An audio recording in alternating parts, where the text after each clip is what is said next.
अस्सलामुअलैकुम, very good morning, सुबह बखैर। उम्मीद करते हैं कि आप सब लोग खैरियत से होंगे।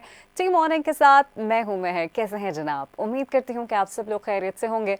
वीकेंड गुजर कर मंडे शुरू हो जाता है और फिर मंडे से एक नई हिकमत अमली के साथ सभी लोग काम पर आ जाते हैं और सब अपनी अपनी रोज़ के मामलात में मशगूल हो जाते हैं। कोई अपनी नई प्लानिंग में लग जाता है, कोई किसी प्रोजेक्ट पे काम करने लगता है, तो कोई कुछ ऐसी चीज़ों को भूलने की कोशिश करता है जो कि 2-4 दिन में जो हालात रहे, आप और मैं हम सब बखूबी वाकिफ़ हैं उससे। फिर वो चाहे पाकिस्तान के हालात हो, इंटरनेशनल सूरत हाल हो, या फिर किसी का गुजर जाना हो। जी हाँ, मैं बात कर रही हूँ दुनिया क्रिकेट के बेताज बादशाह शेन वॉर्न की। जी, ऑस्ट्रेलियाई क्रिकेट टीम के साबिक नामवर लेग स्पिनर शेन वॉर्न दिल का दौरा पड़ने से 52 साल की उम्र में इंतकाल फरमा गए और इस दुनिया को अलविदा कह गए।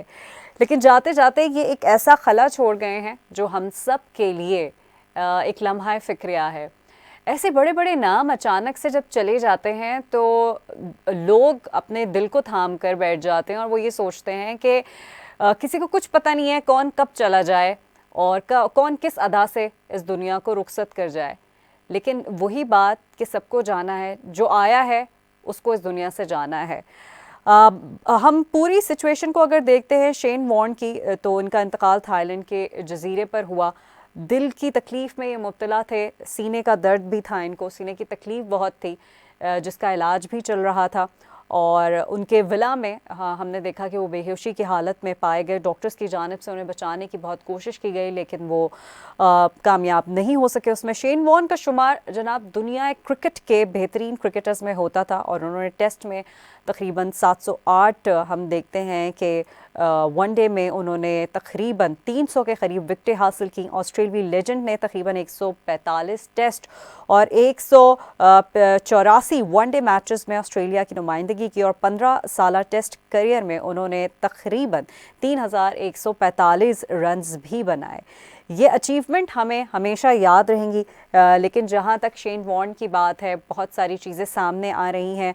एक तहकीक भी चल रही है क्योंकि उनके कमरे से कुछ चीज़ें मिली हैं जिस पर यह शक किया जा रहा है कि कहीं खुदा न ख्वास्ता इसके पीछे कोई और अवामिल तो नहीं या कोई और बात तो नहीं, तो उसे खोजने की कोशिश की जा रही है। शेन वॉर्न का इंतकाल हुआ तो हम यही देखते हैं कि शेन वॉर्न के कमरे में फ़र्श के साथ तौलिए और तकियों पर खून के धब्बे भी पाए गए, जिससे सबको तशवीश हुई, पुलिस को भी तशवीश हुई। जिस्म पर ज़ख्म का कोई निशान तो नहीं मिला लेकिन अलबत्ता फ़र्श पर इस तरह से तौलिए के टुकड़ों का मिलना और तकिए पर खून के धब्बों का होना ये थोड़ा सी शुबहात को पैदा कर रहा था। लेकिन पुलिस ने इसकी पूरी जांच पड़ताल की और हम ये देखते हैं कि लेजेंडरी लेग स्पिनर जो थे, ऑस्ट्रेलिया से रवाना होने से पहले ही उनको सीने में दर्द था जिसकी वजह से इनको खांसी थी और इनको दमे की भी शिकायत थी, जिसकी वजह से ये कहा जा रहा है कि खांसी की वजह से इनकी खांसी में खून आया। जो इनके तकिए पर ये खून के धब्बे जो पाए गए हैं उनकी खांसी में खून आने की वजह से ही हुए हैं। तो जनाब, ये पूरी क्रिकेट की दुनिया के लिए एक बुरी खबर थी और एक बहुत बड़ी खबर थी जिसने सबको उदास कर दिया। शाहिद आफरीदी ने कहा कि वो लेजेंड गुजर गया जो तमाम क्रिकेटर्स का, जो तमाम बॉलर्स का एक रोल मॉडल हुआ करता था। तो तमाम इस वक्त हम ये देखते हैं कि क्रिकेट से मोहब्बत करने वाले जहाँ जहाँ भी इस वक्त मौजूद हैं वो शेन वॉर्न को खराज तहसीन भी पेश कर रहे हैं, उनको दुआएं भी दे रहे हैं और उनकी लेगेसी को याद भी कर रहे हैं। वहीं पर जनाब हम ये देखते हैं कि ख़वातीन किसी भी मैदान में कम नहीं है। ख़वातीन क्रिकेट वर्ल्ड कप का बाकायदा तौर पर हम ये देखते हैं कि आगाज़ भी हो गया और हमने देखा कि पहला मैच न्यूजीलैंड और वेस्ट इंडीज़ की टीमों के दरमियान खेला गया और ये मार्का जो था ये यूँ भी इम्पोर्टेंस रखता है क्योंकि ये ICC वुमेंस वर्ल्ड कप है। हाँ, international cricket council ICC women's world cup के मैच में हम ये देखते हैं कि भारत ने पाकिस्तान को शिकस्त दे दी है।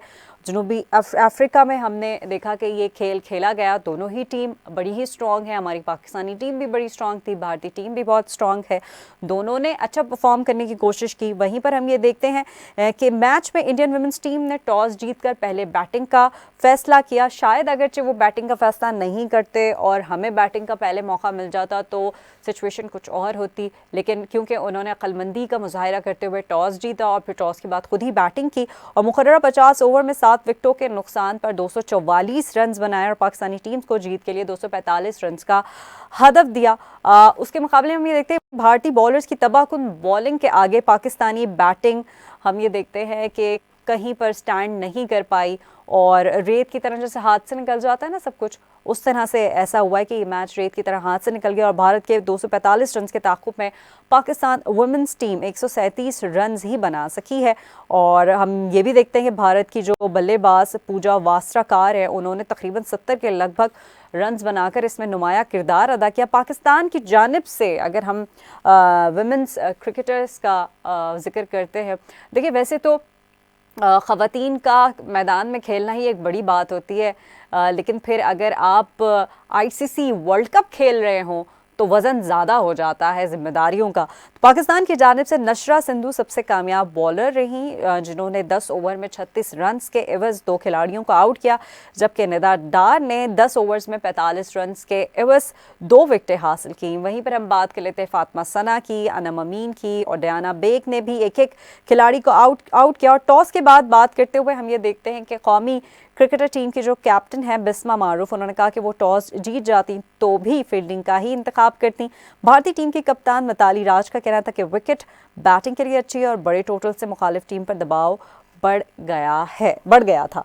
तो जनाब ये कुछ सूरत हाल रही वुमेंस वर्ल्ड कप की, जो कि थोड़ी सी मायूस कुन रही, लेकिन वहीं पर एक बहुत ही अच्छी बात हुई जो हमारी कौमी क्रिकेट टीम की कप्तान है बिस्मा मारूफ, वो अपनी छोटी सी बेटी के साथ स्टेडियम में नज़र आई।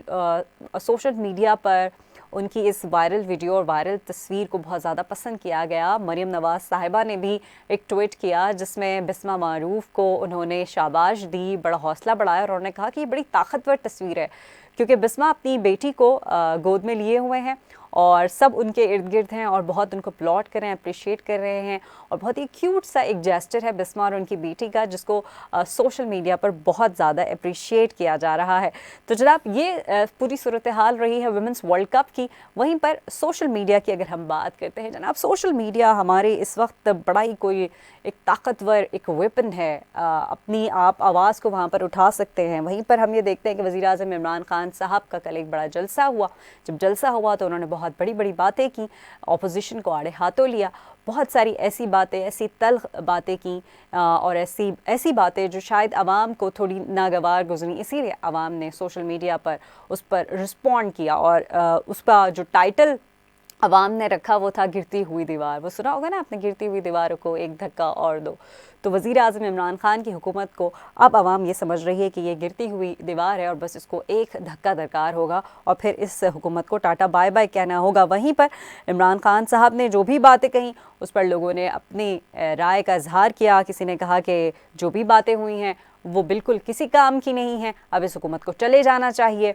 हम ये एहतसाब का अलाप सुनते आए हैं, लोगों ने कहा एहतसाब कहीं नज़र नहीं आया। हमने ये सुना कि एक फ़लाई रियासत बनेगी, उसी फ़लाई रियासत में महंगाई होती हुई हमने देखी। सोशल मीडिया पर इस पर भी बहस छिड़ गई।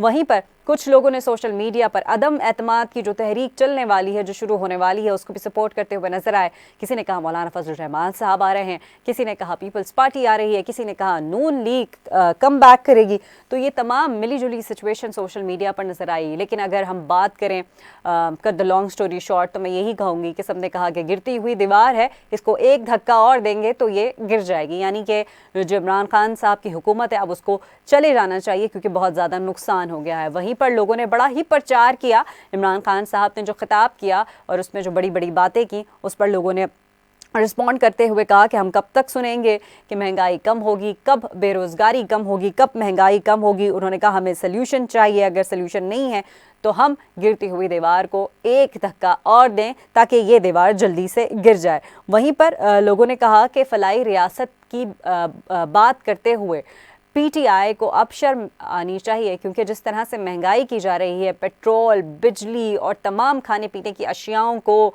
एक इंसान की पहुंच से दूर किया जा रहा है, उसको तो नहीं लगता कि फ़लाई रियासत बनेगी, बल्कि ऐसा लगता है कि ये रियासत अब रोटी कपड़ा मकान से भी महरूम हो जाएगी। तो जनाब ये सोशल मीडिया पर तमाम आवाम के मिले जुले तासुरात और उनके जज्बात थे। लेकिन वहीं पर कुछ जज्बात ऐसे हमने देखे जिस पर कंट्रोल बड़ी मुश्किल से हुआ, पूरी कौम गमगीन नज़र आई। एक ऐसा हादसा हो गया इस हफ्ते 3 रोज़ कबल एक बम धमाका पेशावर में हुआ जिसने चीखें निकाल दी लोगों की। और वही बात कि पेशावर को एक बार फिर से टारगेट किया गया, एक ऐसा शहर जो कि अपनी सकाफ़ती ख़ूबियों के एतबार से, जिसकी एक बड़ी तहज़ीब है, एक बड़ी तारीख़ है, उसको फिर से लहू लहू कर दिया गया।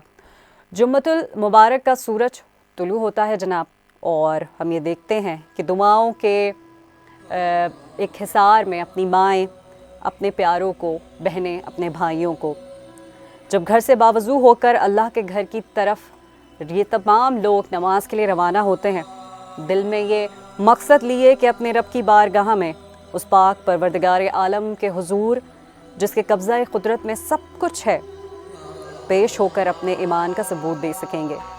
उधर सफ़े नमाज बिछती है, जुम्मे का खुतबा शुरू होता है, इमाम मस्जिद वाज़ो नसीहत करते हैं और अल्लाह का पैगाम सुनाने में मसरूफ़ हो जाते हैं, और शरीक महफ़िल इस पैगाम को बखूबी दिल से सुनते हैं। तभी कहीं से कोई बेनस्ल बदबख्त, नस्ल यजीद कहा जाए तो दुरुस्त होगा, एक दरिंदा सिफत इंसान बुज़दिलों की तरह अपने नापाक इरादों के साथ मस्जिद के सहन को नापाक करने के इरादे से अपने नापाक कदम मस्जिद में दाखिल करता है, और रब की बारगाह में मौजूद अहले ईमान को निशाना बनाने के लिए अपने हाथ बारूद की तरफ बढ़ाता है, और एक ज़ोरदार धमाके से यजीद के मिशन को आगे बढ़ाते हुए मस्जिद को शहीद कर देता है। नमाज और नमाजी दोनों शहीद हुए, नमाज और नमाजी दोनों शहीद हुए। अहले ईमान के लहू से सहने मस्जिद रंगीन हुए। कुरान अहले ज़ीं से सरे फर्श गिरता है, चारों तरफ से चीखों पुकार की आवाज़ें गूंजती हैं। एक पल में क़यामत सुगरा का मंज़र बर्पा होता है। जवान, बूढ़े, बच्चे बेबसी के आलम में, अल्लाह अकबर के हिसार में आहो बुका करते हुए इस दुनिया से रुखसत हो जाते हैं। जी हाँ, ये थी मंजर कशी जो कि मैंने आपके सामने की। पेशावर खुदकुश हमला, जैसे कि 3 रोज़ कबल पाकिस्तान के सूबा खैबर पख्तूनख्वा के शहर पेशावर में धमाके में हलाक होने वाले अफराद की अगर हम बात करें तो तमाम ही लोग एक दूसरे से इस वक्त ताज़ियत करते हुए, अफसोस करते हुए नज़र आ रहे हैं। हर तीसरे घर में एक जनाजा उठा है, कहीं छोटा सा बच्चा है तो कहीं बूढ़ा है, कहीं जवान है। एक घर के 5-5 अफराद भी इस हादसे में शहीद हो गए हैं। ये एक दूसरे से लोग ताज़ियत कर रहे हैं, लेकिन दर्द जनाब कुछ ऐसे महसूस हो रहा है कि जैसे अपना ही कोई बाजू कट चुका हो। धमाका वहाँ हुआ है लेकिन चीखें यहाँ पर भी निकली थी। पेशावर के मशहूर क़िस्सा ख़्वानी बाज़ार की गली कूचा रिसालदार में नमाज जुम्मा के वक्त खुदकुश हमले में धमाके में तकरीबन 62 अफराद हलाक हुए हैं, जबकि बड़ी तादाद में लोग इसमें ज़ख्मी भी हुए। अगर क़िस्सा ख़्वानी बाज़ार की बात करें, जैसा कि अपने नाम की तरह ये अब कई शहीद होने वालों के क़िस्से रोज़ सुनाया करेगा। ये क़िस्से घरों से मातम और बैन की शक्ल में रोज़ सुने जाएंगे अब वहाँ, और ये मातम और बैन हुकूमत वक्त के लिए लम्हा फ़िक्रिया, एक लम्हा फ़िक्रिया है। हुकूमत को सोचना चाहिए, लेकिन जनाब वही कौन सोचता है? क्या फ़र्क पड़ता है? हम और हमारी हुकूमत, हम सब बेहिस हो चुके हैं। ये तमाम चीज़ें हो रही थी सोशल मीडिया पर, बड़ी बातें हो रही थी। वहीं पर एक बहुत ही एक कमाल सा एक मैसेज मैंने पढ़ा और वो दिल को बहुत छुआ। वो यही कि एक बंदा मस्जिद में सफाई कर रहा था, तो लोगों ने उसे पूछा, भाई आप क्यों सफाई कर रहे हैं? आप तो एक बड़ी फैक्ट्री के मालिक हैं, आपका काम तो मस्जिद बनाना है, आप क्यों फिर सफाई कर रहे हैं? तो उन्होंने कहा कि भाई मैं सवाब कमाना चाहता हूँ। तो उन्होंने कहा सवाब हम जैसे को कमाने दें, आपका जो काम है वो आप करें। वहीं पर हम इसका मैं रेफरेंस इसलिए दे रही हूँ कि जितने भी ज़िम्मेदार लोग हैं, अगर ट्विटर पे बैठकर सिर्फ मैसेज करने से तमाम चीज़ों का हल निकलता है तो जनाब फिर एक्शन, जो नेशनल एक्शन प्लान है वो क्यों बनाया हमने? और फिर जो हुकूमत के ज़िम्मेदार हैं, अगर वही ट्विटर पर ताज़ियत करते हुए नज़र आएंगे तो फिर हमें कौन हमारी हिफाजत कौन करेगा? हमें जितनी भी हमारे जो सिक्योरिटी लैब्स हैं उस पर काम कौन करेगा? तो जिसका जो काम है अगर वो काम करे तो शायद हम किसी भी आने वाले ख़तरे से बच सकते हैं और महफूज रह सकते हैं। लेकिन वही बात कि इसका कदम कौन उठाएगा। इस पर भी बात होगी। आगे बढ़ते हैं और जनाब सिचुएशन कुछ यूँ है कि वज़ीर आज़म इमरान खान साहब जो कि बड़े ही एक्टिव नज़र आ रहे हैं, जब से ऑपोजिशन ने तहरीक अदम एतमाद शुरू की उन्होंने भी अपनी तहरीक शुरू कर दी है और वो अब ये कोशिश कर रहे हैं कि किसी तरह से चीज़ों को संभाला दे सके। परवेज़ इलाही ने उनको as a friend, as a well wisher, और क्योंकि वो हुकूमती इत्तेहादी हैं उनको एक पैगाम दिया। उन्होंने कहा वज़ीर आज़म इमरान खान साहब बी अलर्ट, आप थोड़े होशियार रहें, अपने मुशीरों से मोहतात रहें।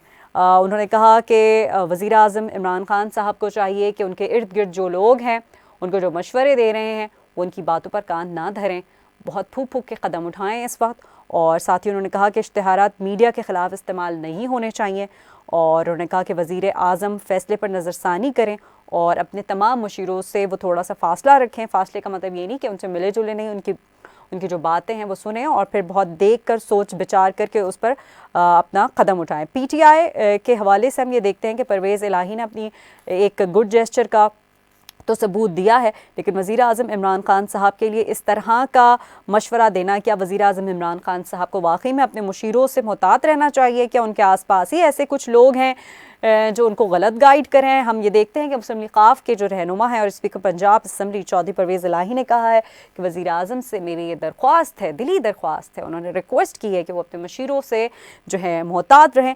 वहीं उन्होंने कहा कि वज़ीर आज़म के मुशीर हुकूमत और मीडिया के दरमियान एक खलिश हायल कर रहे हैं, तहरीक इंसाफ के अरकान को मीडिया में जाने से रोकने की इत्तलात भी हैं। उन्होंने मज़ीद कहा कि तहरीक इंसाफ की तरफ से अरकान के मखसूस चैलेंजेस में ना जाने पर तशवीश है, जिसकी वजह से पीटीआई अपना नुक्ता नज़र मतवाज़न तरीक़े से अवाम के सामने नहीं रख पाई है।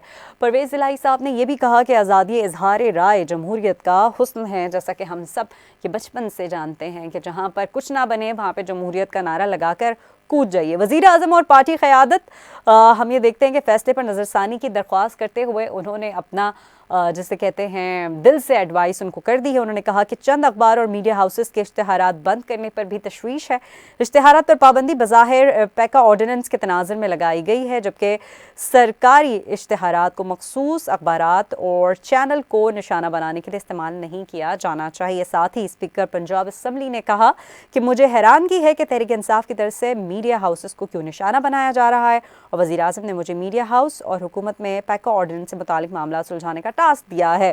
तो ज़बरदस्त टास्क भी मिल गया है परवेज़ इलाही साहब को, अब वो अपना भी काम करेंगे और जितनी भी चीज़ें वो देख रहे हैं कि पीटीआई में मसले का शिकार हो रही हैं, इमरान खान साहब को उससे बचाने की कोशिश करेंगे। आगे बढ़ते हैं जनाब और आगे बात कर लेते हैं हम इस वक्त सिंध बचाओ मार्च की।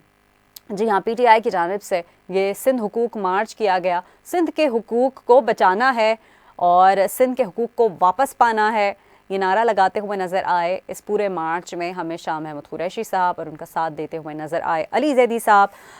कल कराची की तरफ ये रवा दवा काफ़िला जो कि पहुंच गया और बड़ी कोई ज़बरदस्त अंदाज में तकरीरें भी हुई। इस पूरे कारवां की अगर बात करें, इस पूरे सिलसिले की अगर बात करें तो कदम ब कदम बढ़ता हुआ जिसे कहते हैं कि एक कदम अगर जो बढ़ाया उन्होंने वो कोई ना कोई मैसेज के साथ बढ़ाया।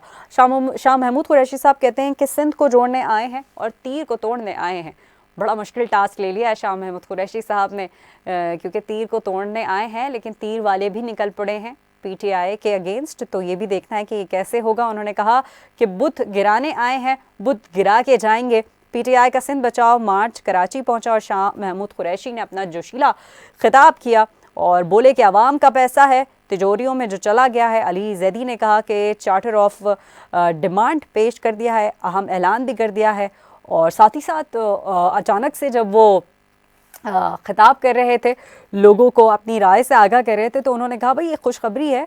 इमरान खान साहब ने कहा है कि जल्दी से इस्लामाबाद पहुँचे मैं और शाह महमूद कुरैशी और वहाँ पर एक खुशखबरी है जो कि देनी है। तो उन्होंने कहा कि अब जाके पता चलेगा कि वज़ीर आज़म इमरान खान साहब जो हैं वो कौन सी खुशखबरी देना चाहते हैं।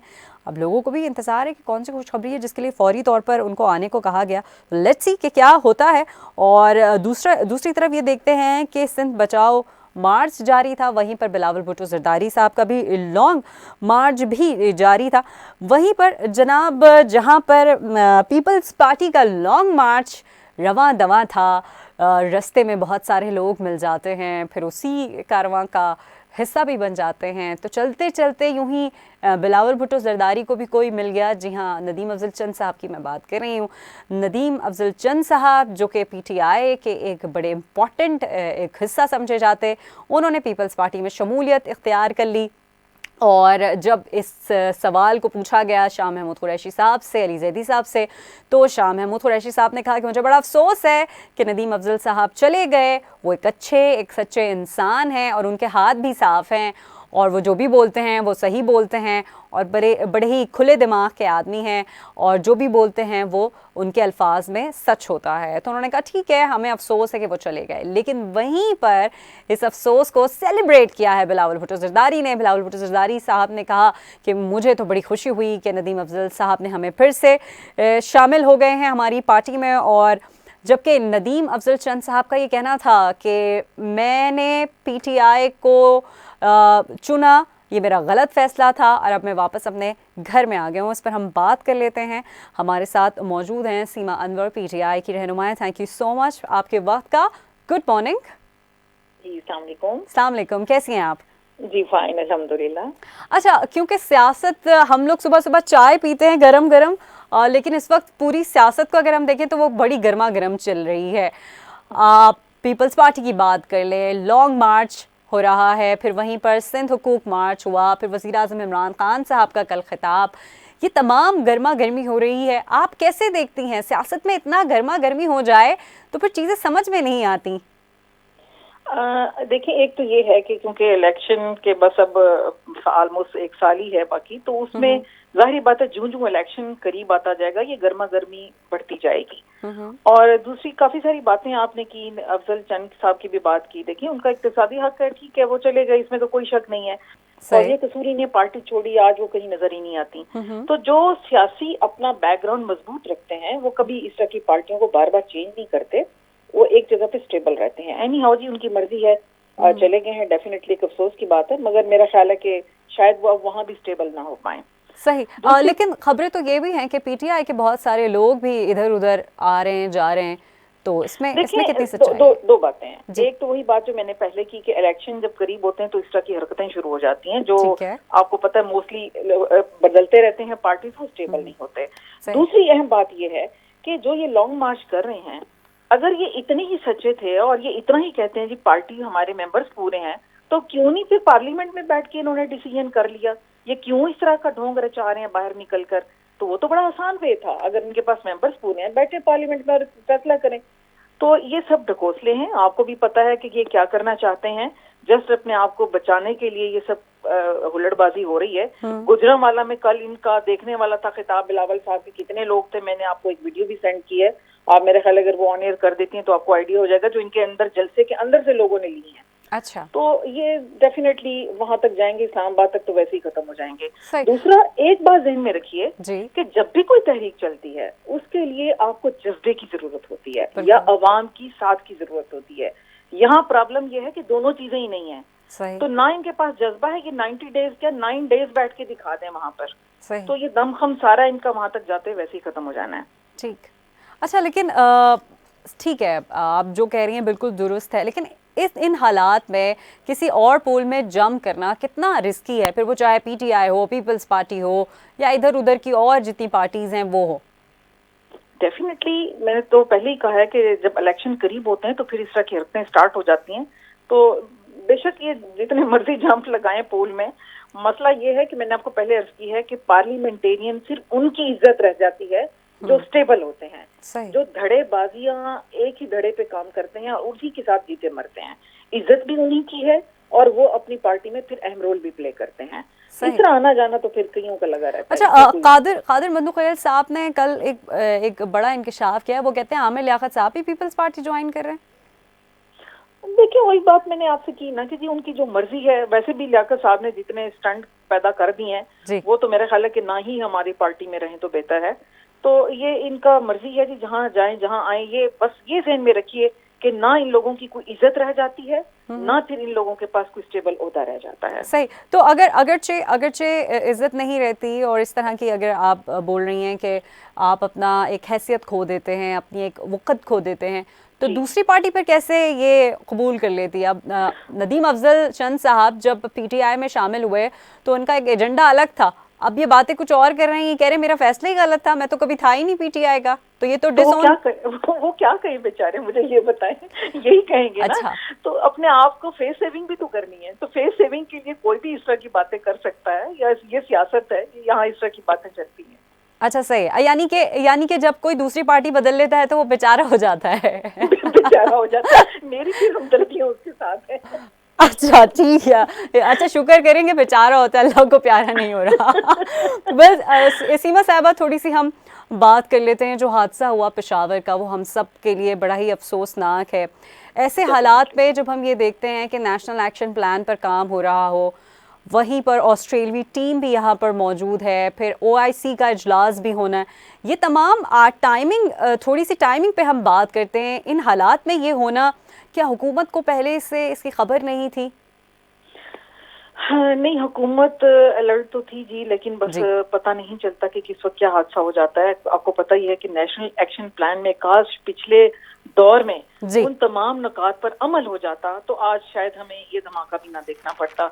आज उसका हम हर धमाके पे यही बात करते हैं सीमा साहिबा जी, हम आज इसका इजलास इसीलिए तलब किया गया है कि जो बाहरी के मुल्कों के इशारे की वजह से जिन पर प्लान पे अमल नहीं हो सका था, उन तमाम नुकात पर अमल दरामद किया जा सके ताकि पाकिस्तान मजीद सिक्योर हो सके। अब इमरान खान, देखिए मेरा ख्याल जाती क्या है कि इमरान खान खटक रहा है पूरे यूरोपीय ममालिक को, अमेरिका को। वजह क्या है कि ये इस्लामिक लीडर बनकर उभर रहे हैं हमारे खान साहब, ये सिर्फ पाकिस्तान के लीडर नहीं, इस्लामिक लीडर बनकर उभर रहे हैं।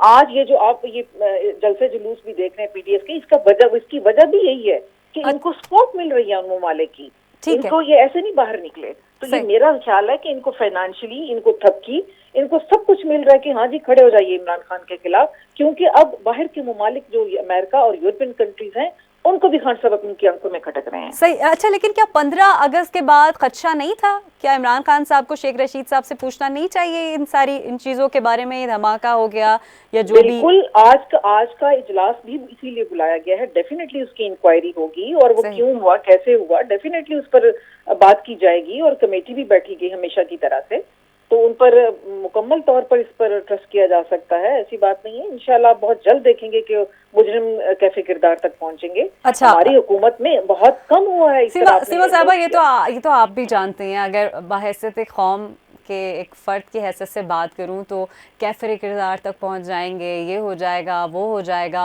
नेशनल एक्शन प्लान पे कब से काम हो रहा है, कोई अमल दरामद होता नहीं है। हमारे लिए हमेशा लम्हा फ़िक्रिया उस वक्त आ जाता है सामने जब कोई धमाका हो जाता है जिसमें 80 और 90 के करीब अगर लोग मर रहे हैं, तो ये तो कोई बात नहीं है, नॉर्मल की बात है ये। देखें, अल्लाह माफ करे, इस पर कोई डेफिनेटली अफसोस की बात है, ये ऐसी मकाम नहीं है, मगर आप ये ज़हन में रखिए कि हमारी हुकूमत से पहले तो बम ऐसे ब्लास्ट होते थे जैसे फुलझड़ियां होती हैं, जैसे फायर वर्क लोग करते हैं, यही धमाका आए दिन कहीं लाहौर में और कभी सियालकोट में और कभी कहाँ होता था। तो अल्लाह का शुक्र है, आप नोट कीजिए कि नेशनल एक्शन प्लान के बाद, हमारी हुकूमत में आने के बाद, कराची का जो ये रेंजर्स का ऑपरेशन हुआ है, उसके बाद आप देखिए कि इसकी तादाद में कितनी कमी वाक़या हो गई है। तो जहां हमें अफसोस करना चाहिए वहां इस चीज को भी अप्रिशिएट करना चाहिए कि ये चीज पहले से बहुत कम हो गई है, और आज के इजलास बुलाने का मकसद यही है कि बाकी नुकात पे भी अमल करवाया जाए। ठीक है, तो सीमा साहबा, ये सोशल मीडिया पर आवाम जो है ना, आवाम बहुत इंटेलिजेंट है, वो ये पूछ रही है हम किस चीज़ को अप्रिशिएट करें। हम इस चीज़ को अप्रिशिएट करें कि ओके जहाँ पे 10 होते थे वहाँ पर 1 हो गया बॉम्ब ब्लास्ट, ओके चलता है, लेट गो, इज इट? ये इसको अप्रिशिएट तो करना चाहिए आपको। देखें, वही मैं बात कर रही हूँ कि पहले कहाँ आए दिन आप धमाके सुनते थे और लाखों जाने जो है कीमती जाया हुई हैं। हम दूर क्यों जाते हैं, मॉडल टाउन के वाकये की देख लीजिए, हुकूमत की नाक के नीचे सब कुछ हुआ, पिस्तौलें हमारी पुलिस ने तानी, हमारी कितने कत्ल गारत हुई, मगर क्या उस पर अमल दरामद हुआ? क्या किसी मुलजिम को पकड़ा गया आज तक? तो हमारी अदलिया को भी चाहिए कि सपोर्ट करे, और जब पुलिस का इन्वॉल्वमेंट भी, बहुत सारी चीजें ऐसी हैं जो हमने बेहतर की हैं। हमने पुलिस रिफॉर्म किया है, उस लिहाज से आप देखें कि बहुत बेहतर हो गए हैं मामलात को, मगर पता नहीं क्यों हमारा शायद कोई मीडिया इसको हाईलाइट नहीं कर रहा। मुझे नहीं समझ आती कि क्या वजह है। और नून लीग का एजेंडा और उनका सिर्फ यही है कि बचाओ और मीडिया उनका इतना स्ट्रांग है कि हमारी हुकूमत को आए अभी 1 माह भी नहीं गुजरा था और इन्होंने महंगाई और हुकूमत फेल इस तरह की नारेबाजी स्टार्ट कर दी थी। तो जो हमारी सीधी सादी अवाम है वो तो इनके कहने में आ सकती है, मगर जो हमारे पार्लियामेंटेरियन हैं उनको तो ABC का पता है, उनको तो ETBC का पता है। तो मेरा नहीं ख्याल कि वो इस तरह की बातों को समझ नहीं सकते, या जो बाशऊर अवाम है जिनको समझ बूझ है उनको पता है कि आलमी मंडी में आज तेल की क्या कीमत जा रही है या पाम ऑयल की क्या कीमत जा रही है, जिसकी वजह से यहाँ पर उन चीजों की महंगाई हुई है। तो मेरा ख्याल है कि इनके सूद जितने हमने दिए हैं उन सारी चीजों को समझना चाहिए।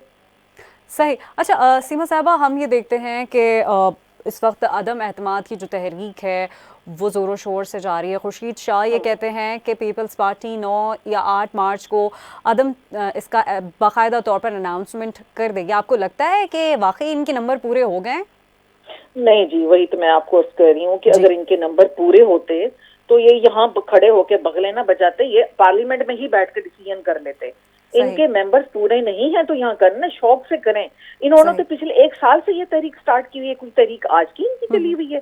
तो क्या इनका रिजल्ट आउट हुआ? पिछले 1 साल से जो ये सड़कों पे नाच रहे हैं, मुझे बताएं उसका कोई रिजल्ट आउट हुआ है? बिल्कुल कभी नहीं। कोई भाग जाता है, कभी कोई भाग जाता है। आज सारे इकट्ठे बैठे हुए हैं, इनमें से भी आपको 4 बंदे कल नजर नहीं आएंगे, और वो भी क्या, किस मकसद के लिए?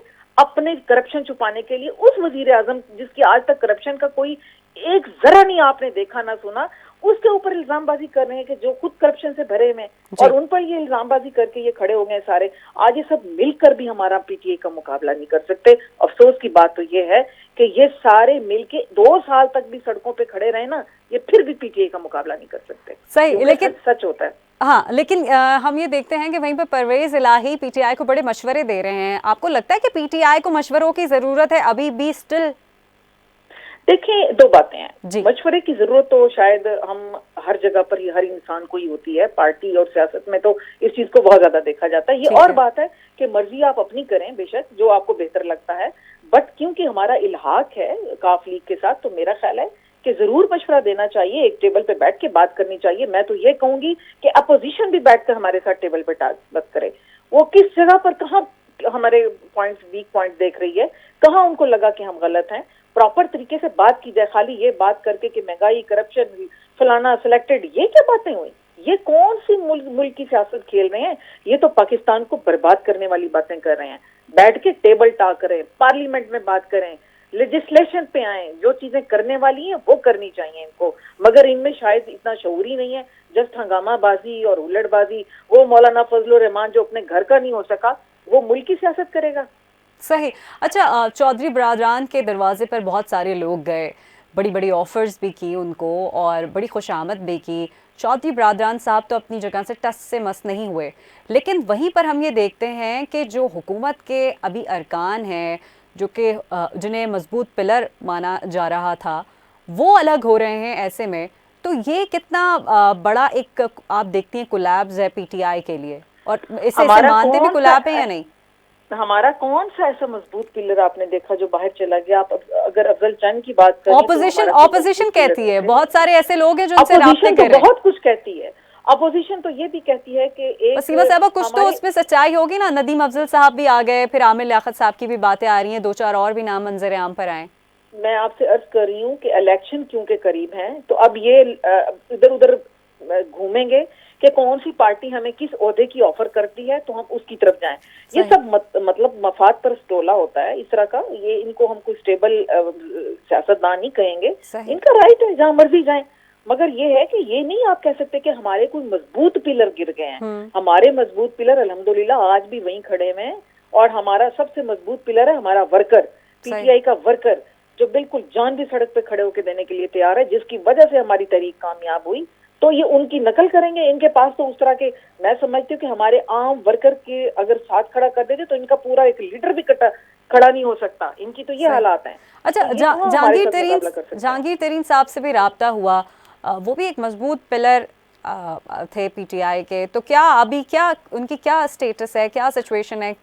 कुछ चीजें वो आज भी खान साहब के दोस्त हैं। ये गलत बातें हैं कि वो ठीक है, उनका एक सियासत से एक अलग थलग उनका सिलसिला हो गया है। उनका ये जो शुगर फैक्ट्री थी इस पर क्योंकि वो शुरू हो गई, इंक्वायरी स्टार्ट हो गई, वो डिफरेंट किस्से हैं।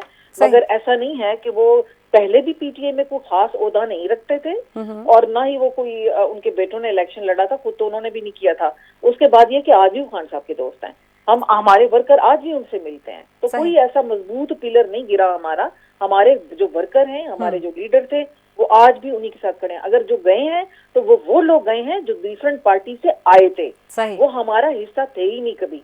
उन्होंने पार्ट टाइम हमारे ज्वाइन किया और वो अपना मफाद देख के फिर चले गए। ठीक है, बहुत बहुत शुक्रिया सीमा अनवर साहब आपका, थैंक यू आपके वक्त का। जी जनाब, तो सीमा अनवर साहब हमारे साथ मौजूद थी और उनका ये कहना था कि पिछली हुकूमतों में बड़े धमाके होते थे और उसकी बनस्बत अब कम होते हैं, तो उस पर शुक्र अदा करना चाहिए, शुक्र करना चाहिए, वाकई में ऐसे ही है। आगे बढ़ते हैं और बात कर लेते हैं पाकिस्तान पीपल्स पार्टी के चेयरमैन बिलावल भुट्टो जरदारी की। जी हाँ, साईं ने मेहरबानी कर दी, थोड़ी बड़ी मेहरबानी, उन्होंने जो ड्रोन ऑपरेटर था उसको माफ़ कर दिया। कुछ ऐसी चीज़ें हो जाती हैं जो कंट्रोल में नहीं होती, इसमें किसी का कोई कसूर नहीं होता, इंटेंशनली कुछ नहीं हुआ, ये हो गया था। 2 रोज़ कबल हम देखते पीपल्स पार्टी के अवामी मार्च के दौरान ड्रोन कैमरा लगने से आसफा भुट्टो जरदारी ज़ख्मी हो गई थी, जिसके बाद उन्हें फौरी तौर पर अस्पताल भी मुंतकिल किया गया था, जहाँ उन्हें तिब्बी इमदाद फरहम की गई और उनके ज़ख्म पर 5 टाँके आए। ताहम बिलावल भुट्टो जरदारी ने निजी टीवी के ड्रोन ऑपरेटर से मुलाकात के बाद उसे माफ़ कर दिया, जबकि सिक्योरिटी पर तैनात पुलिस ने टीवी चैनल के DSNG वैन और अमले को भी छोड़ दिया। इसके अलावा अपोजिशन लीडर शहबाज शरीफ और नून लीग की रहनुमा मरियम नवाज़ ने इस मौके पर नेक ख्वाहिशात का इजहार किया। शहबाज शरीफ और मरियम नवाज़ ने आसफा भुट्टो जरदारी की जल्द सेहतयाबी के लिए दुआ की और मरियम नवाज़ ने आसफा भुट्टो को मुखातिब करते हुए ये कहा कि हम ये उम्मीद करते हैं कि आप बिल्कुल खैरियत से होंगी और जिस अज़्म के साथ आप काम कर रही हैं, आपके लिए नेक तमन्नाएं और नेक दुआएं हैं। वहीं पर जनाब थोड़ी सी खबरें ये भी हैं कि जो ड्रोन ऑपरेटर था उसको यरगमाल बनाया गया, सिक्योरिटी जो बिलावल भुट्टो जरदारी साहब के साथ थी उनकी जानिब से। बाकी जो टीवी चैनल्स के जो वहाँ पर लोग मौजूद थे कवरेज के लिए, उनको भी यरगमाल बनाया गया, लेकिन इन चीज़ों का जिक्र पार्टी की जानिब से नहीं किया गया। लेकिन जो निजी टीवी का ऑपरेटर और उनके साथ जो स्टाफ था, उनका कहना यही है कि जनाब उनको यरगमाल बनाया गया। वहीं पर शहबाज गिल साहब ने भी ट्वीट करके इस बात की तस्दीक कर दी गई कि भाई निजी टीवी के अमले को यरगमाल बनाया गया है और ये क्या हो रहा है पीपल्स पार्टी की जानिब से, ये जो रवैया है वो बिल्कुल गैर मुनासिब है। तो जो सच है, जो सच्चाई है, वो आवाम बहुत बेहतर तरीके से जानती है। आगे बढ़ते हैं और बात कर लेते हैं जनाब कुछ बदलते हुए मौसम की। जी हाँ, मौसम ने फिर से एक अंगड़ाई ली है। पूरे मुल्क में इस वक्त मौसम तब्दील हो रहा है, कहीं पर तेज़ हवाओं के साथ आंधी चलने की पेशगोई की गई है, तो कहीं पर तेज़ बारिश का भी इम्कान ज़ाहिर किया गया है। बदलता हुआ मौसम है, बलूचिस्तान और उससे मुल्का इलाकों का मौसम मुतदल रहेगा और मौसम ने एक बार जो अंगड़ाई ली है, मौसम कुछ क्या कह रहा है, क्या अहवाल है मौसम का, मज़ीद इसमें क्या क्या होने वाला है, इस पर हम बात भी करेंगे। लेकिन थोड़ी सी अगर हम मौसम के हवाले से बात करें तो कराची का मौसम इस वक्त खुश्क रहेगा, हवाएं चलेंगी लेकिन कहीं कहीं बादल भी नज़र आएंगे। वहीं पर बलूचिस्तान की अगर बात करते हैं तो बलूचिस्तान के हवाले से महकमा मौसमियात का ये कहना है कि कहीं तेज़ हवाओं के साथ तेज़ बारिश होगी, कहीं सिर्फ तेज़ आंधी चलेगी और बूंदाबांदी होगी। तो ये सूरत हाल है मौसम की। और मौसम जनाब ऐसा इम्पॉर्टेंट एक एलिमेंट है जो कि मिजाज पर बहुत असरअंदाज होता है, स्पेशली कराची वालों के लिए बहुत इंपॉर्टेंट है। और इन हालात में तो जनाब मौसम अच्छा हो जाए तो वो किसी मोज़े से कम नहीं होगा, क्योंकि जिस तरह से बाहर गर्मी हो रही है, धूप पड़ रही है, उसको देखकर तो ऐसा लगता है कि अप्रैल और मई में, क्योंकि रोज़े होंगे, ईद होगी इंशाल्लाह, तो गर्मी ज़्यादा बढ़ जाएगी। तो कोशिश और दुआ यही है कि जनाब मौसम थोड़ा सा मुनासिब हो जाए तो आराम से रोज़े थोड़े ठंडे ठंडे गुजरे। लेकिन महकमा मौसमियात कुछ और ही कहता है और वो ये कहता है कि बलूचिस्तान और उससे मुल्का इलाक़ों में तेज़ बारिश भी होगी और तेज़ आंधी भी चलेगी। इस पर हम बात कर लेते हैं। सरदार सरफराज साहब हमारे साथ मौजूद हैं। गुड मॉर्निंग सर, कैसे हैं आप? जी अल्लाह का शुक्र है जी, ठीक ठाक। सर ये मौसम कह रहा है कि पूरे मुल्क में तेज़ हवाएं चलेंगी, आंधी आएगी और कहीं कहीं बारिशें भी होंगी, आप क्या कहते हैं? जी बिल्कुल ऐसे ही है। बारिश तो गुज़श्ता कल से हो रही है, खासकर उधर पंजाब पूरे में ही तकरीबन, खासकर नॉर्थ पंजाब में, सेंट्रल और नॉर्थ पंजाब, इसी तरह वेस्ट पंजाब जो डेरा गाजी खान, लिया, बक्कर और बलूचिस्तान में भी हुई है। सही। और इसी तरह से अपर सिंध में भी कहीं कहीं हल्की बारिश हुई है, जैकोबाद, लाड़काना वगैरह की तरफ। तो ये है जी 4-5 दिन का स्पेल है। ऊपर तो अच्छी खासी तेज बारिश है और पहाड़ों पर अच्छी बर्फबारी भी है। अच्छा। गुज़श्ता रात भी गलियात में और मरी साइड पे सवात के एरिया में हुई है हल्की बर्फबारी। सही। अच्छा सरफराज साहब, ये बताइए कि सारी बारिश वहीं हो रही है, यहाँ पर भी कुछ होगा, कुछ मौसम ही कुछ अच्छा हो जाए? यहाँ पे मौसम तो वैसे बेहतर ही है, कोई इतनी गर्मी नहीं है फिलहाल, लेकिन यहाँ बारिश नहीं है। एक्चुअली वही जो ये वेव है ना, वो ऊपर ऊपर से जा रही है, उसका ट्रैक नॉर्थवर्ड ही है, यानी नॉर्थ बलूचिस्तान या ईस्ट बलूचिस्तान से होती हुई फिर पंजाब और फिर ऊपर केपी, कश्मीर, जीबी, उन सभी इलाकों में हो रही है। सही। अच्छा, 1 महीने के बाद जो है वो रमज़ान हमारे दरमियान मौजूद होगा, मौसम कैसा देखते हैं रमज़ान में? देखिए मार्च में अमूमन वस्त मार्च के बाद ना, या खासकर तीसरे हफ्ते से फिर तो गर्मी शुरू हो जाती है आहिस्ता आहिस्ता कराची में, और अप्रैल भी थोड़ा गर्मी गुजरता है। तो रमज़ान मतलब निस्बतन गर्मी महीना होगा अप्रैल का, तो जाहिर है उसमें। लेकिन ये अच्छी बात ये होती है कि कम से कम शुरू के जो दिन होते हैं उसमें, चूंकि आपको पता है कराची में नमी वाला फैक्टर जब आ जाए तो फिर गर्मी बहुत तंग करती है, तो वो चीज़ शुरू में नहीं होगी। अच्छा। तो मतलब लेकिन ये कि धूप तेज हुआ करेगी दिन में, जैसे कि आजकल होती है, इससे कुछ ज्यादा तेज होगी, यानी 36-37 की रेंज में टेम्परेचर पहुंच जाएगा फिर। सही। ठीक, बहुत बहुत शुक्रिया सरदार सरफराज साहब हमारे साथ मौजूद थे, जो कि मौसम का हाल बता रहे थे। और वहीं पर जनाब हम बात कर लेते हैं थोड़ी सी कराची की। कराची के स्ट्रीट क्राइम जिस तरह से बढ़ रहा है, नया साल जैसे ही शुरू हुआ, जनवरी का महीना जैसे ही शुरू हुआ, हम ये देखते हैं कि स्ट्रीट क्राइम की शरह में इजाफा हुआ, वारदातें होना शुरू हो गई। और वारदातें तो हुई, साथ ही साथ लोग भी इस वक्त हम ये देख रहे हैं कि जिन मुश्किलात का वो सामना कर रहे हैं वो हमारे सामने हैं। लोगों में खौफ व हिरास बहुत ज़्यादा है, घर से निकलते हैं तो भी खौफ में मुब्तला रहते हैं, घर जब तक वापस नहीं लौटते तब भी खौफ में मुब्तला रहते हैं कहीं रास्ते में कोई हमसे स्नैचिंग ना कर ले या हम किसी हादसे का शिकार ना हो जाएं। जिस पर हमने ये देखा कि मुराद अली शाह साहब की जानिब से एक मीटिंग भी की गई, जिसमें पुलिस के चीफ भी मौजूद थे और उनको कहा गया कि उनको स्ट्रीट क्राइम से पाक कराची चाहिए और जितनी भी भर्तियाँ की गई हैं अगरचे वो नाअहल हैं तो उनको फ़ारिग किया जाए, अगर कोई काम नहीं कर रहा तो उसको फ़ारिग करके दूसरे लोगों को तरजीह दी जाए। लेकिन कराची के स्ट्रीट क्राइम की अगर मैं बात करूं तो उसमें मुसलसल इजाफा होता जा रहा है, जिसके नतीजे में कई लोगों ने अपने प्यारों को भी खोया। जहां पर काबिल ज़िक्र है अतर मतीन साहब, वहीं पर शाहरुख का हादसा जो कि घर की दहलीज पर हुआ। अतर मतीन जो कि एक निजी टीवी के प्रोड्यूसर जिनको बेरहमी के साथ शूट करके मार दिया गया, और वो भी इंसानी हमदर्दी के जज्बे से सरशार होकर किसी की मदद के लिए उन्होंने कदम बढ़ाया, वो उनकी ही अपनी जान ले गया। लेकिन जनाब ये तमाम सूरत हाल हम भी देख रहे हैं, हमारी हुकूमत भी देख रही है, जितनी भी मुख्तलिफ सियासी पार्टीज़ हैं वो भी देख रही हैं और अपने अपने तहत सब अपने अपने प्लेटफॉर्म से इस पर आवाज़ भी उठा रहे हैं। वहीं पर हम ये देखते हैं कि जमात इस्लामी ने एक ऐलान किया था स्ट्रीट क्राइम जैसे ही बढ़े और अतर मतीन साहब का जैसे ही ये वाक़या सामने आया तो जमात इस्लामी ने ऐलान किया था कि कराची के 50 थानों के बाहर एहतजाज करेंगे, जो कि हमें करते हुए नज़र आए। जमात इस्लामी के रहनुमा हाफिज़ नईम साहब मौजूद रहे और उन्होंने इस एहतजाज के बाद मीडिया से भी गुफ्तगू की और उन्होंने कहा कि जब तक ये मामला ठीक नहीं होते, हमारे शहर का अमन व अमान बहाल नहीं होता, हम तब तक जमात इस्लामी के इस प्लेटफॉर्म से कराची के अमन व अमान के लिए आवाज़ उठाते रहेंगे।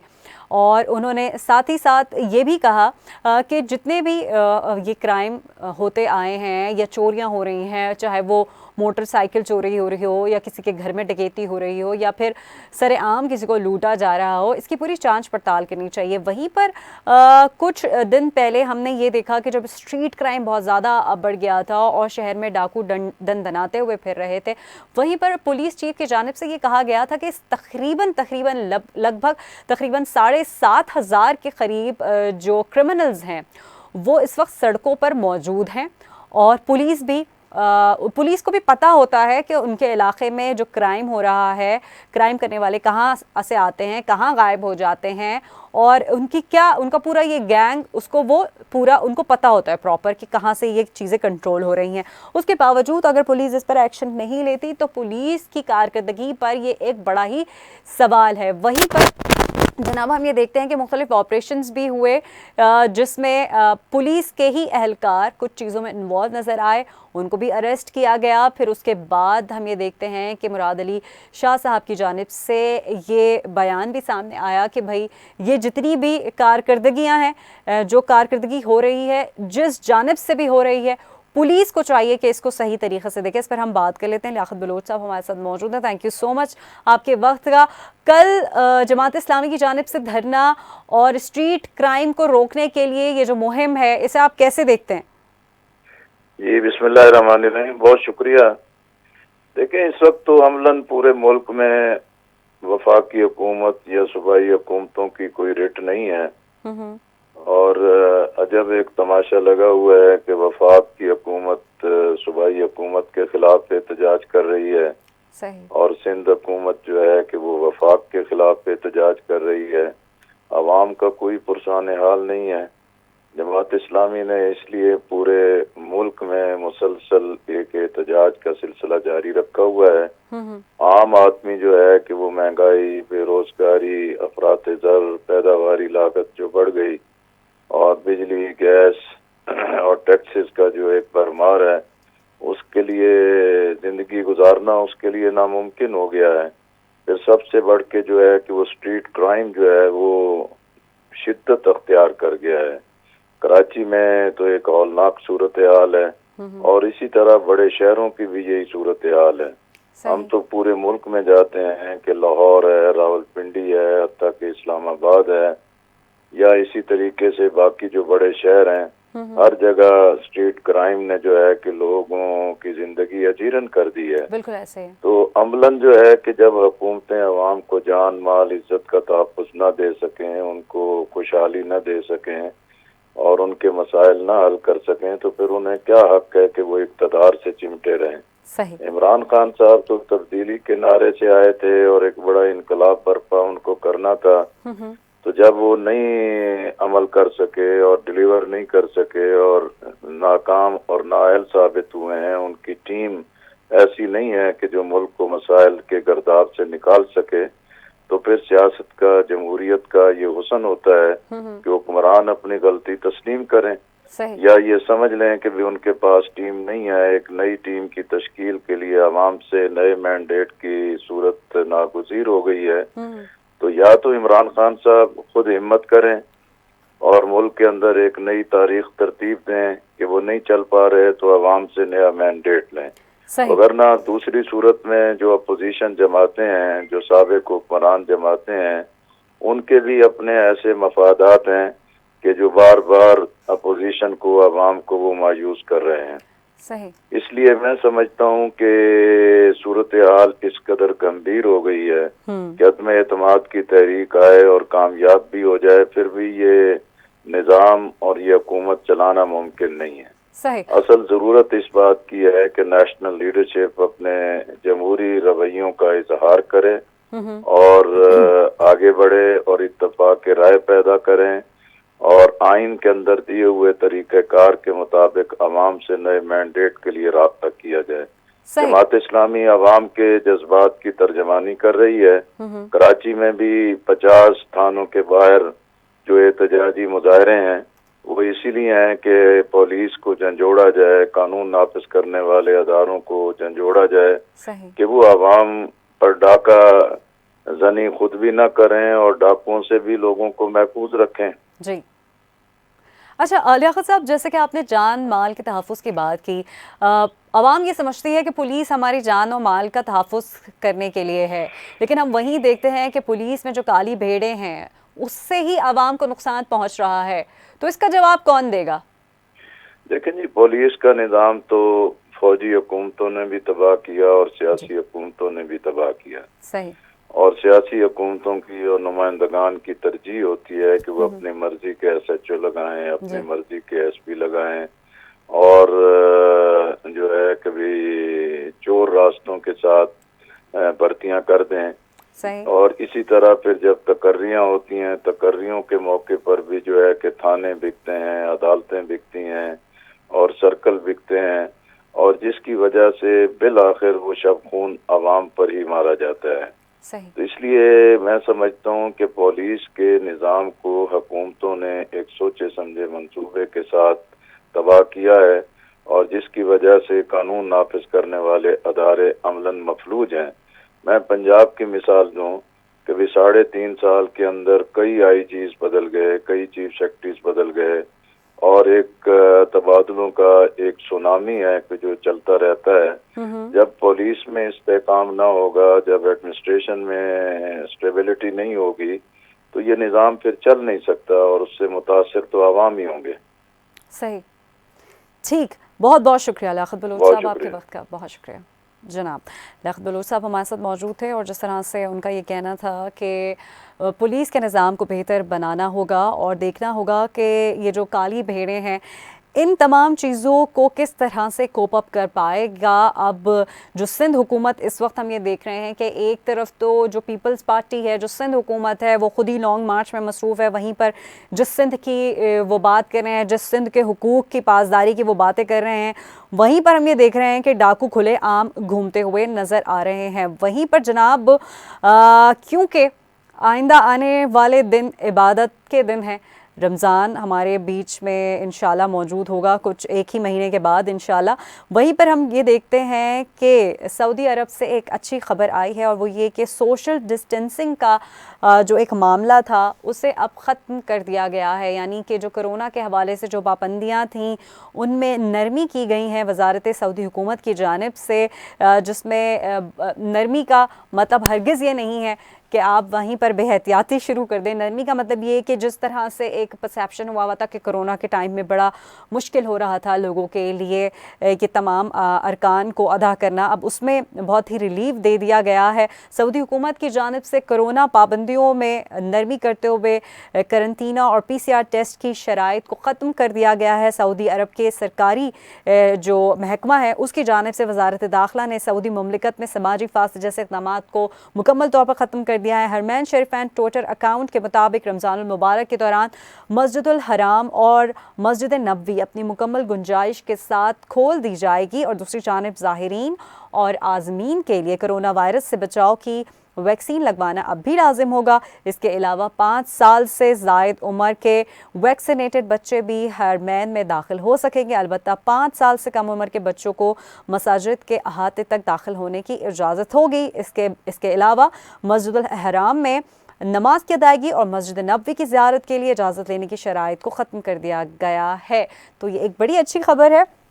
और जहां हम बच्चों की बात करें कि 5 साल से ज़ायद उम्र के वैक्सीनेटेड बच्चे भी हरमैन में दाखिल हो सकेंगे, तो वहीं पर जनाब बच्चों के हवाले से अब कुछ ज़्यादा काम होता हुआ नज़र नहीं आता। पहले कुछ चैनल्स पे बच्चों के हवाले से कुछ प्रोग्राम्स नशर होते थे, लेकिन अब वो भी ट्रेंड ख़त्म हो गया है। लेकिन जनाब इसमें हमें नज़र आते हैं आगे आगे बिलावल मकसूद, जी हाँ, स्ट्रिंग के एक बड़े ही इम्पॉर्टेंट मेंबर बिलावल मकसूद, जिन्होंने कहा है कि वो पिछले 1 साल से इस प्रोजेक्ट पे काम कर रहे थे, और वो बच्चों के कुछ 10 बेसिक्स राइम होती हैं, नज़में हैं, वो रिलीज़ करने वाले हैं। और कल जैसे कि हमने देखा कि लिटरेचर फेस्टिवल हुआ कराची, और वहाँ पर 4:30 बजे उन्होंने इसका बाकायदा तौर पर इफ्तिताह भी किया, और कुछ नज़में जो थी वो भी प्ले हुई, और उन्होंने ख़ुद लिखी हैं, ख़ुद गाई हैं, उनको खुद ही कंपोज़ किया है। म्यूज़िक पे उनका पूरा 1 साल लगा है देने के लिए, और उन्होंने कहा कि क्योंकि एनिमेटेड है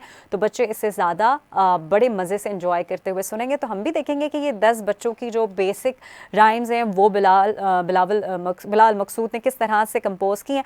आगे बढ़ते हैं और बात कर लेते हैं जनाब हमारी और हमारी इंडस्ट्री की एक बड़ी सीनियर खूबसूरत अदाकारा हैं फजीला काजी, जो कि थोड़ी सी बरहम नज़र आती हैं। वो ये कहती हैं कि ये जो एवॉर्ड देने की जो तकरीब मुनक्किद की जाती हैं मुख्तलिफ़ ब्रांड्स की जानिब से, उन्होंने कहा उसमें वही तमाम लोग होते हैं जो कि या तो किसी की फेवरेट होते हैं या फिर किसी की बटरिंग करके आगे आए हुए होते हैं। एक ग्रुप है जो कि मखसूस है, और वही ग्रुप हर अवार्ड फंक्शन में बैठा हुआ होता है और उन्हीं को अवार्ड्स मिलते हैं। बल्कि हम जैसे जो सीनियर एक्टर्स हैं और जो हम जैसे सीनियर अदाकारा हैं उनको इग्नोर किया जाता है, उनकी परफॉर्मेंस को कोई अपलॉड नहीं किया जाता, कोई अप्रिशिएट नहीं किया जाता।